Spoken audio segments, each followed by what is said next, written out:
Hai sahabat inspirasi, kembali lagi di channel Kapten Faizal New, di mana setiap episode adalah langkah kecil menuju pencapaian besar. Mari kita gali potensi diri dan raih tujuan kita. Pada episode ini, saya akan berbagi inspirasi berjudul menyempurnakan strategi kekeluargaan. Beberapa kali saya mendengar cerita dari seseorang yang mempunyai bawahan di sebuah organisasi atau bisa dikatakan seorang pemimpin ya. Dia kerap menyelesaikan suatu permasalahan di organisasinya itu secara kekeluargaan, dia bilang. Misalnya ada satu masalah, katakanlah bawahannya ini memberikan update terkait dengan kegiatan di organisasinya tanpa sepengetahuan pimpinan tersebut. Dan akhirnya pimpinan itu mengetahui bahwa info ini didapat dari salah satu stafnya. Nah, dia memberikan update tanpa berkoordinasi terlebih dahulu. Ada juga yang saya alami masalah staf. Kadang langsung ambil keputusan tanpa meminta pertimbangan dan persetujuan pimpinan terlebih dahulu. Pernah juga saya alami salah satu staf menggunakan fasilitas kantor tanpa pemberitahuan. Sekalipun dengan dalih untuk keperluan organisasi, tetap saja waktu itu tercipta suasana yang kurang nyaman ya, karena diselimuti emosi mungkin ya. Nah, dari beberapa kejadian tersebut, saya bertanya kepada para siswa saya yang kebetulan menjadi orang nomor 1 dan orang nomor 2 di organisasinya. Mereka menjawab, biasanya saya selesaikan dengan cara kekeluargaan, Cap. Gitu. Orangnya saya panggil, saya beritahu kesalahannya, dan saya minta untuk tidak mengulanginya lagi. Sampai sini sepertinya sudah benar ya. Tapi apakah sudah cukup? Nanti kita jawab. Oke. Nah, penerapan penyelesaian secara kekeluargaan yang benar dalam organisasi jelas mempunyai cara dan tujuan yang konstruktif, baik untuk perusahaan maupun value added bagi individunya, melalui komunikasi yang cair, ya layaknya di dalam keluarga, di mana tiap entitas itu saling menasehati tanpa rasa emosi, bawahan hormat kepada atasan juga sopan kepada bawahan, kayak abang adik. Jadi saling menguatkan manakala ada performance sedang menurun. Layaknya sebuah keluarga. Namun saya lihat masih banyak yang kurang tepat dalam memaknai dan menerapkan kekeluargaan ini dalam organisasi. Sehingga cenderung ke arah yang kurang tegas dalam bertindak, yang menyebabkan tujuan dari penerapan strategi kekeluargaan ini menjadi tidak tercapai.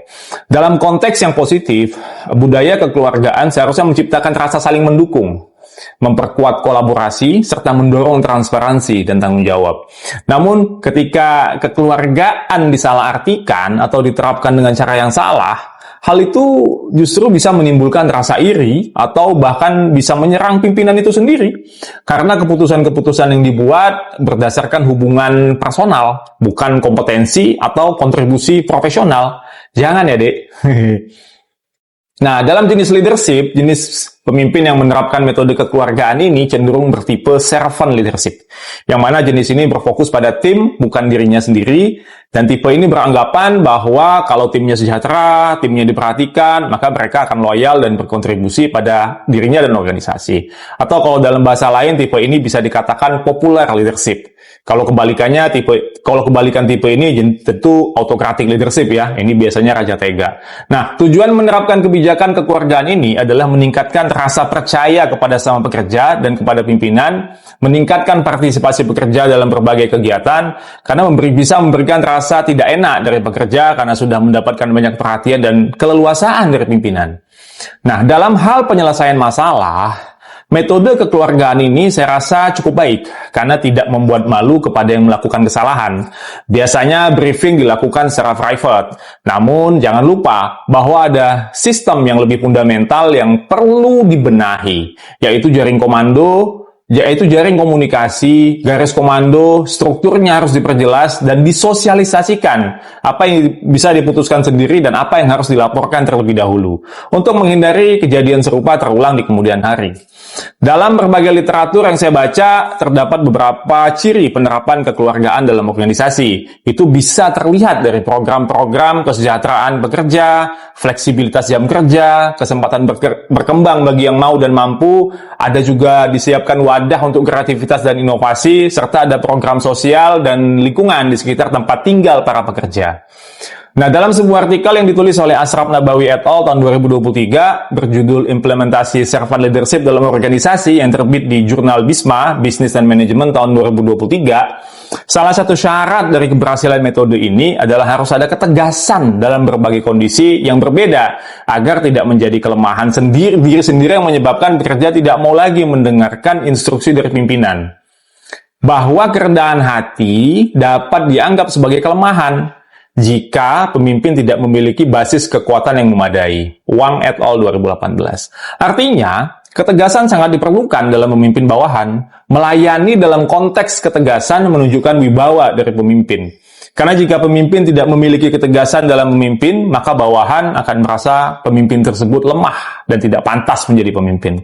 Walau pemimpin tersebut menerapkan pemimpin yang melayani karyawannya, tapi ya itu tadi, kita akan dianggap lemah. Ya, kesimpulannya bahwa tugas seorang pemimpin adalah menyelesaikan akar masalahnya ya, serta berikan ketegasan atas masalah yang terjadi agar ada pembelajaran dan tidak terulang lagi. Dan jangan lupa terus disampaikan pada saat safety meeting dengan pekerja ya, agar hal ini bisa menjadi sebuah budaya. Demikian episode kita kali ini. Jangan lupa subscribe, like, dan komen agar channel ini bisa lebih berkembang lebih luas lagi. Saya akhiri. Assalamualaikum warahmatullahi wabarakatuh. Salam inspirasi.